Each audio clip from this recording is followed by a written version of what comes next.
जगतसिंहपुर जिला सदर थाना रे महिला होमगार्ड को प्रेम करी फसीगले कुजंग थाना अधिकारी। प्रथमे प्रेम होला तापरे विवाह प्रतिश्रुति दे शारीरिक संपर्क भी रखिले बोली एपरी अभियोग करिसंती महिला होमगार्ड जनक। परे संपृक्त थाना बाबू जनक धर छुआ न देबारु मामला एबे संगीन होई पड़िछि। महिला होमगार्ड जनक शेष में बाध्य होई आईन रो आश्रय नेबा सहित जगतसिंहपुर सदर थाना रे एतला देइतिबा जणा जाइछि। गतकाली महिला होमगार्ड जनक थाना रे एतला देबा परे अभियुक्त थानाधिकारी खबर पाई फेरार होई जाइथिले। जगतसिंहपुर पुलिस रो एक स्वतंत्र टीम गतकाली विलंबित राति रे खोर्धा निकटरू धरी जगतसिंहपुर थाना को आनिथिले। आज उभय एसपी कार्यालय मधुर एक 9 जणिया टीम जेरा करुथिबा बेले संपृक्त महिला होमगार्ड कर डाक्तरी बाइना करने को जगतसिंहपुर मुख्य चिकित्सालय को निया जाइछि।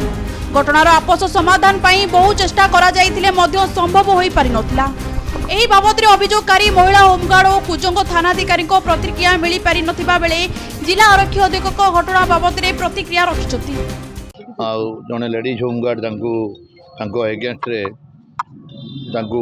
बह प्रतिश्रुति देकरी सागर फिजिकाल रिलेशनशिप रखी जिते से अनुगुल जो जगतसिंहपुर थाना से एडिशनल आईआईसी थे से सागर संपर्क थिला बोलिकी अभियोग करते से कनसर्न जगतसिंहपुर टाउन थाना 117 नंबर केस कराई जनकरी तापर से तदंताधीन रही।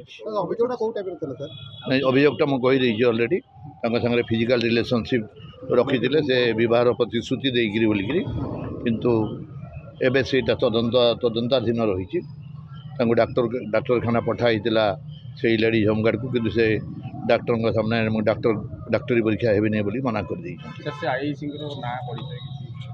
किसी नहीं से कुजंग थाना आईआईसी आपण मैंने जानी भल करी एवं हेडक्वार्टर को अटैच कराई कौन प्रकार एपर्यंत तदंताधीन रही सत कि मिछ से तार तदंताधीन रही तेणुक